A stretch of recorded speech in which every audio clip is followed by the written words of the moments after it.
The ferry from the Amalfi Coast to Capri cut across the Gulf of Naples in the morning sun. The island rising from the sea like a jewel, dramatic limestone cliffs, lush vegetation, and the promise of beauty and luxury that had attracted everyone from Roman emperors to modern celebrities. Mariana stood at the railing, her hair whipping in the sea breeze, and I stood behind her with my arms around her waist, both of us watching Capri grow larger as we approached. "It's smaller than I thought," she said. "It's only about 4 square miles, but every inch is beautiful." After saying goodbye to Kevin the day before, him heading back to Greece, us continuing south, it felt right to have this time just the two of us again. As much as I loved having Kevin around, there was something special about the intimacy of traveling as a couple. The way you fell into rhythms and private jokes and comfortable silences. Plus, we had big decisions to make. In less than 2 weeks, Mariana's visa would expire. We decided I would go to Brazil with her, but we hadn't worked out the details. How long could I stay on a tourist visa? What would I do for work? Where would we live? All of these questions loomed, but for now, we were giving ourselves a few days in Capri to just be together before facing practicalities. The ferry docked at Marina Grande, Capri's main port, and we took a taxi up the winding road to Capri town, the main settlement on the island, perched high above the sea. Our hotel was a small boutique place on a quiet side street, with a terrace that looked out over the famous Fariglioni, the 3 massive rock formations rising from the sea that had become the island's symbol. "This is perfect," Mariana said, stepping onto the terrace. "Peter, look at this view." She was right, it was stunning. The turquoise water, the white cliffs, the rocks jutting up like ancient sentinels. In the distance, we could see the mainland, Mount Vesuvius a dark shadow against the sky. We spent that first day doing absolutely nothing productive. We wandered through Capri town's narrow streets lined with designer shops and expensive cafes.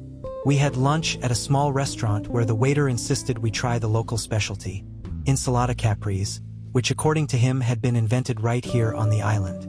We bought limoncello from a tiny shop run by an old woman who claimed her family had been making it for 6 generations. In the afternoon, we found a small beach club carved into the rocks and spent hours swimming in water so clear you could see fish swimming around your feet. We lay on lounge chairs and read. Mariana with her sketchbook, me with a book I'd picked up in Rome but hadn't yet opened. "This is nice," Mariana said, not looking up from her drawing. "Just being. Not solving mysteries or discovering secrets. Just existing together." "It is nice," I agreed and meant it. For the first time in months, I felt completely relaxed, completely present, not thinking about the next destination or the next discovery or the next thing to investigate. That evening, we watched the sunset from our terrace with a bottle of local white wine. And as the sky turned pink and gold, Mariana turned to me with a serious expression. "I need to ask you something, and I need you to be completely honest." "Okay," I said, suddenly nervous. "Are you sure about Brazil? About coming with me? Because it's a big step, and I don't want you to do it just because you feel like you should. If you have doubts—" "I don't have doubts," I interrupted. "I mean, I'm scared. I don't speak Portuguese. I don't know the country. I don't have a plan for what I'll do there. But I'm sure about you. And that's enough." She kissed me softly. "Thank you. I needed to hear that. Are you having doubts? Only about whether I'm asking too much of you? Giving up your life, your language, your country?" "I gave up my life in Chicago months ago. I left it behind and haven't looked back once. Going to Brazil isn't giving something up. It's choosing something new. Choosing us." She rested her head on my shoulder. "How did I get so lucky?" I ask myself the same question every day. The next morning, we booked a tour to the Grotta Azia, the Blue Grotto, Capri's most famous natural attraction. Getting there required taking a boat around the island to a small opening in the cliff face, then transferring to tiny rowboats that could fit through the narrow entrance. Our boat captain for the day was a weathered local named Giuseppe who spoke heavily accented English and had clearly given this tour thousands of times. As we motored along the coast, he pointed out various sites, the ruins of Roman villas, the spot where Sophia Loren supposedly swam, the house where a famous writer had lived. "And now," Giuseppe announced as we approached a section of cliff, the Grotta Azia. Very famous, very beautiful, but also very old. Emperor Tiberius, he used this cave. Some say for swimming, some say for other things. He waggled his eyebrows suggestively. We transferred to smaller rowboats, lying almost flat as the boatman guided us through an opening barely 3 feet high. And then we were inside. The light was magical. An otherworldly blue that seemed to come from everywhere and nowhere, caused by sunlight filtering up through the water. The cave was larger than I'd expected, with a high dome ceiling, and the blue glow made it feel like we were inside some underwater cathedral. Beautiful, yes? Our boatman said. The emperor, he came here often. They say he had statues here, maybe parties, maybe secret meetings. The Romans, they loved secrets. As he rowed us around the cave, explaining the geology and the history in broken English, I let my eyes wander over the walls. And that's when I saw them.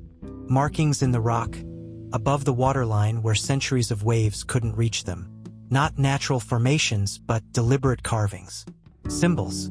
I tried to get a better look, but the boat was moving, and the light made details hard to see. But I'd definitely seen something, marks that looked too regular, too purposeful to be accident or erosion. Giuseppe, I called out. Those markings up there, what are they? He barely glanced. Just old scratches. Many tourists over the years, they carve initials. Very bad, we tell them not to. But they do anyway. But they didn't look like tourist graffiti. They looked older, deeper, more deliberate. The tour continued, our boatman singing an Italian song that echoed beautifully in the cave. And then we were being guided back out through the small opening into bright sunlight. Did you see those markings? I asked Mariana once we were back on the main boat. What markings? On the cave walls. Symbols carved into the rock. They looked ancient. Peter, she said with a knowing smile. We've been on this island for exactly 1 day. Please tell me you're not already finding mysteries to investigate. I'm not investigating anything. I just noticed something interesting. Aha, I know that look. That's your... I'm absolutely going to investigate this look. I don't have a look. You have a very specific look. Kevin confirmed it. We discussed it. You and Kevin talked about my mystery-solving face? Among other things. He said you've been like this since he met you. The moment you see something that doesn't quite fit, you can't let it go. She was right, of course. And even as we continued our boat tour around the island, seeing more grottos and beaches and cliffs, part of my mind was stuck on those symbols in the Blue Grotto. What were they? Why were they there? Why had Giuseppe dismissed them so casually? That evening, while Mariana took a long bath, I pulled out my laptop. Just a quick search, I told myself. Just to satisfy my curiosity. I started with the Blue Grotto's history. It had indeed been used by Emperor Tiberius, who'd lived on Capri for the last decade of his life. Ancient sources described him as paranoid and cruel in his old age, engaging in behaviors that even for Roman emperors were considered excessive and disturbing. The Grotta Azia had been one of his favorite spots. Some historians believed it had been a private swimming pool, connected to his villa by tunnels. Others suggested it had religious or ceremonial significance. The cave had contained statues. Fragments had been found in the 1800s when the cave was rediscovered by modern tourists, though locals had always known it was there. I searched for any mention of inscriptions or symbols. Nothing in the tourist materials, but then I found an academic paper from 1963 about Roman religious practices on Capri. It mentioned in passing that several caves around the island contained apotropaic symbols, protective marks meant to ward off evil or danger. The paper included a crude sketch of some of these symbols, and they looked exactly like what I'd seen in the Blue Grotto. I dug deeper. Most of the caves with these symbols had been small, insignificant, but there were references to a larger site, a sea cave with extensive inscriptions and symbols, believed by some researchers to have been used for mystery cult ceremonies during the Roman period. Mystery cults were secret religious groups in ancient Rome, often involving initiation rites and hidden knowledge. Some were relatively benign, others less so. Peter, what are you doing? I looked up to find Mariana standing in the doorway, wrapped in a towel, looking at me with concern. Just reading about Capri's history. She came over and looked at my laptop screen. That doesn't look like tourist information. That looks like dense academic text about Roman religious practices and protective symbols. I was curious about those markings I saw in the grotto. She sighed and sat down next to me. Tell me what you found. I explained about the apotropaic symbols, about the mystery cults, about the suggestions that certain caves on Capri had been used for secret ceremonies. Okay, Mariana said carefully. That's interesting historically. But Peter, you're not planning to actually investigate this, are you? We came here to relax, to enjoy the island, to be together before we have to figure out Brazil and visas and all that real-life stuff. I know, and you're right. I'm just curious. Curiosity is how you ended up hearing voices in walls in Florence. That turned out well. We found a lost painting, and it also consumed you for days. Peter, I love that you're curious. I love that you find these mysteries and solve them. But sometimes I worry that you get so focused on the mystery that you forget about everything else, including me. That stung because it was true. When I got locked onto something, I did tend to get obsessive, to the exclusion of everything else. I'm sorry, I said. You're right. This is supposed to be our time together. I'll drop it. But even as I said it, I knew I was lying. The mystery had its hooks in me now, and I couldn't let it go that easily. Over the next 2 days, I tried to balance being present with Mariana and quietly researching the island's darker history. We'd spend the day exploring, hiking to Villa Jovis, Tiberius's clifftop palace, visiting the gardens of Augustus, taking a chairlift to Monte Solaro for the views. And then in the evening, while Mariana sketched or read, I'd research. What I found was increasingly disturbing. Emperor Tiberius's time on Capri was documented by Roman historians like Tacitus and Suetonius, and their accounts were shocking. They described a man who'd retreated from Rome to pursue increasingly dark pleasures. Torture, sexual depravity, paranoid purges of anyone he suspected of disloyalty. The historians' accounts were probably exaggerated. They loved to paint emperors as monsters, but even accounting for that, Tiberius's Capri years were clearly not normal. And there were hints of something more. References to sacred rites performed in caves. Mentions of priests from mystery cults being brought to the island. Suggestions that Tiberius had been seeking something: immortality, divine favor, secret knowledge, through increasingly extreme religious practices. I found an obscure Italian archaeological journal from 1967 with an article about an attempted excavation on Capri. A team had been trying to locate a legendary temple or shrine described in ancient texts, a place where Tiberius had supposedly performed sacrifices to chthonic deities, gods of the underworld. The excavation had been abandoned after only 3 weeks. The article was vague about why, citing unexpected difficulties and local opposition. But reading between the lines, it seemed like the team had found something that disturbed them enough to stop. One of the team members, an archaeologist named Dr. Carla Rossini, had given an interview years later where she'd said cryptically, "Some things remain buried for good reason. The Romans knew this. They marked these places with warnings. We should have listened." I found myself obsessing over what they might have found. What could be disturbing enough to make trained archaeologists abandon a dig? What warnings had the Romans left? Peter, it's 3 in the morning. I looked up from my laptop to find Mariana awake, looking at me with a mixture of concern and frustration. Sorry? Did I wake you? The light from your screen woke me.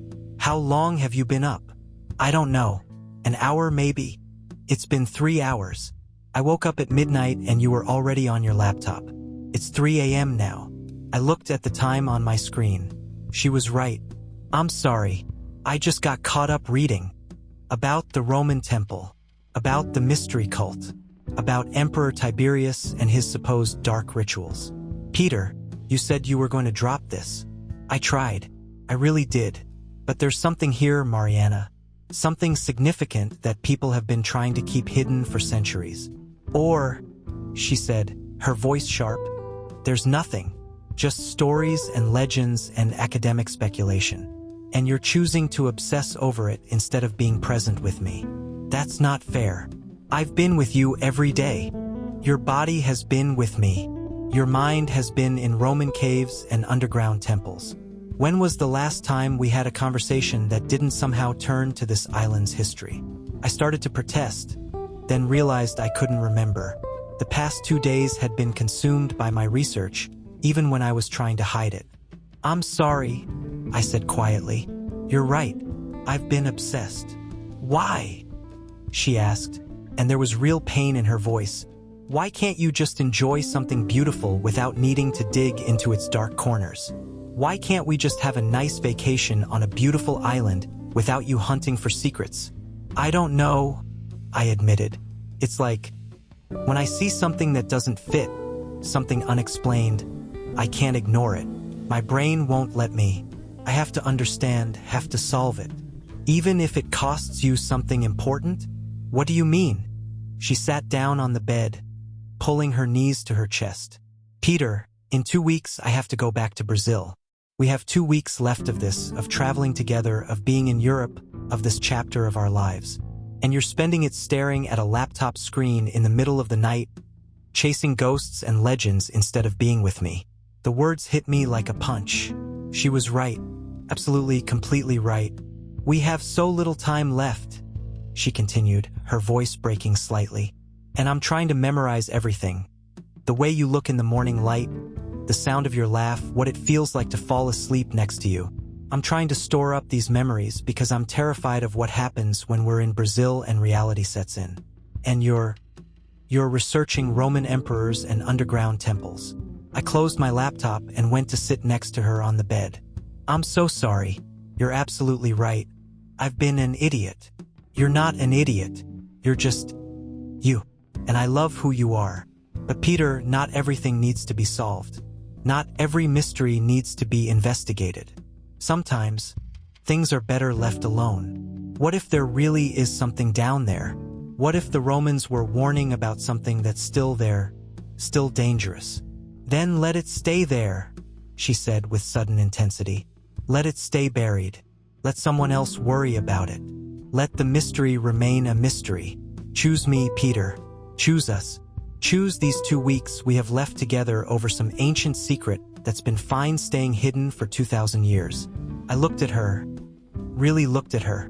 She was scared, I realized, not of ancient temples or Roman curses, but of losing me, of losing us, of this obsession driving a wedge between us. You're right, I said, and this time I meant it completely. Some mysteries should stay mysteries. Some secrets should stay buried. I'm sorry I didn't see that before. Do you mean it? Or are you just saying what I want to hear? I mean it. Look, I picked up my laptop and closed it firmly. Then I turned it off and put it in my backpack, zipping it closed. No more research. No more late nights reading about Roman cults. The rest of our time in Capri, the rest of our time in Europe is about us. Just us. She studied my face, looking for signs I was lying. What about the mystery? Won't it drive you crazy not knowing? Probably, I admitted. But you know what would drive me more crazy? Losing you because I was too obsessed with the past to pay attention to the present. You matter more than any mystery, Mariana. You matter more than anything. Tears were streaming down her face now. Thank you. Thank you for choosing me. I pulled her close, and we sat like that for a long time, holding each other in the pre-dawn darkness of our Capri hotel room. Can I tell you something? I said after a while. Something I realized while I was doing all that research? What? The reason I get so obsessed with mysteries, with solving things, with discovering secrets, it's because it makes me feel valuable, like I have a purpose. For years in Chicago, I was good at my job but hated what I was doing. Finding information for people who used it for shady purposes. I felt like I was wasting my skills. And then I started solving these mysteries as we traveled. Alessandro's violin, Aaron's story, Naldini's painting. Each time I solved something, I felt like I was doing something that mattered. Making a difference. You are making a difference. Those discoveries were important. But I think I got addicted to that feeling. Started chasing it even when the mystery wasn't worth chasing. The whispers in Florence, the monastery tunnels, now this Roman temple thing. I was trying to prove I was valuable, that I had a purpose. But you know what? What? You're my purpose. Figuring out our life together. Making you happy. Being the partner you deserve. That matters more than any historical discovery or solved mystery. That's what I should be focused on. She kissed me then, long and deep and full of relief and love and all the things we'd been too scared to say. I don't need you to prove your value by solving mysteries, she said. You're valuable just by being you, by being kind and curious and honest, by making me laugh and holding me when I'm scared and choosing to come to Brazil with me even though it's crazy and impractical. It's not crazy, or if it is, it's the best kind of crazy. We stayed up watching the sun rise over the Mediterranean, not talking much, just being together. And for the first time in days, my mind wasn't racing with questions about Roman temples or mystery cults or ancient warnings. It was quiet, present, focused on what mattered. Our last 3 days in Capri were the best days we'd had on the island. We hiked the Path of the Gods with its stunning views. We ate fresh seafood at beach restaurants with our feet in the sand. We watched sunsets and drank wine and talked about Brazil. Practical things like where we'd live in Sao Paulo, how I'd learn Portuguese, what kind of work I might be able to do. On our final evening, we sat on our hotel terrace watching the Faraglioni glow pink in the setting sun. Do you have any regrets about not pursuing the temple mystery? Mariana asked. I thought about it honestly. A little. Part of me will always wonder what was down there, what the Romans were warning about, what scared those archaeologists enough to abandon their dig. But regret? No, because I gained something better, the knowledge that I can let something go when it matters. That I can choose you over curiosity. That must have been hard for you. It was, actually, but it also felt good. Liberating in a weird way, like I proved to myself that I'm in control of my compulsions, not the other way around. She leaned against me. I'm proud of you. That took real strength. I wouldn't have done it without you pushing me. Thank you for that. That's what partners do. They help each other be better. The ferry back to the mainland left the next morning. As Capri receded behind us, I thought about the island's secrets, the ones I discovered and the ones I'd chosen to leave alone. The Roman temple, if it existed, would stay buried. The warnings carved into cave walls would continue to warn future curious souls. And I was okay with that. Some mysteries were better left unsolved. Some secrets were safer staying secret. And some choices, like choosing love over obsession, presence over investigation, Mariana over ancient temples, were so clearly right that even my mystery-addicted brain could see it. I'd left Chicago months ago looking for freedom and adventure. I'd found both, along with something I hadn't been looking for: purpose. Not in solving mysteries or making discoveries, though those had been meaningful, but in loving someone so completely that I was willing to change countries for her, learn a new language for her, leave behind everything familiar for her. Brazil awaited, and whatever challenges came with it. Visa complications, language barriers, cultural adjustments, we'd face them together. The mystery of how to build a life with someone you love was far more interesting than any Roman temple could be. And that was one mystery I was ready to spend the rest of my life exploring.